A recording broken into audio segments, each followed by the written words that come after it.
Wick, what you got there? This is the factory tool that they use to punch these holes. This plastic, you can see this one was done by hand. Not really a bad hand job, I guess, but... Did you just say bad hand job? Well, not a bad hand job. But this would have made a really clean hole. So the way this works is you drill a hole through the center where you're going to do is put this tool in there. And then you tighten it down with this nut. And it draws this guy here right through the plastic and makes a perfect punch. So we'll try that out later today. I found this thing on eBay. This is an actual GM tool. That number there is called out in the service manual as to how to do this. This thing's a tool from 1969. It's made its way into my hands. And Wick is going to use it one time, but he will love it forever. We use it twice because we got to do 2 holes. We have a new one of these. So we got the top and a power antenna.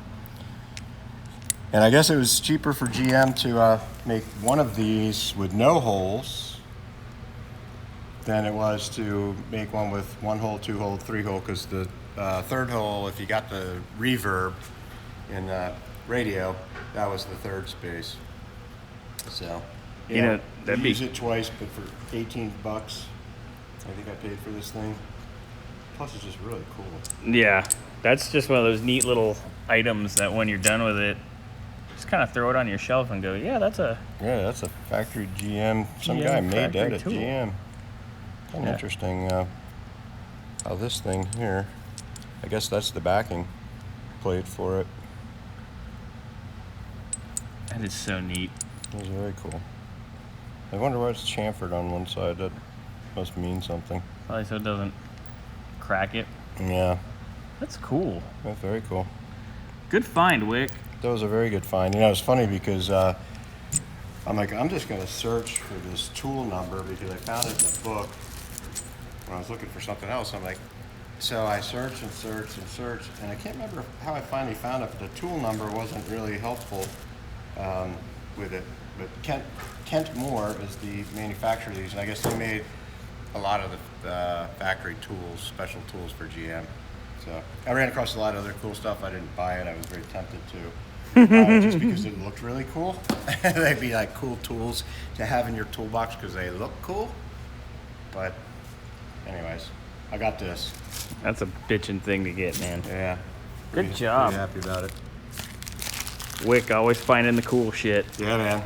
That's Gotta find the cool shit. That's his thing. That's right. Cool shit. Anybody else has 69 GTO? We can stamp some holes for you in these things. Oh, Wick's getting businessy. Yeah. I like this. $100 a pop or something. What do you think? Oh, wow. It's going to take you 48 seconds. I don't know. You never know. That's why I want to practice on this one before we get the other. Because I think I only have one of the brand new ones. Yeah, let's not screw that up. Which was somewhere. Oh, here it is. I'd be almost tempted to throw the reverb switch in yours anyway, just because it's a cool option.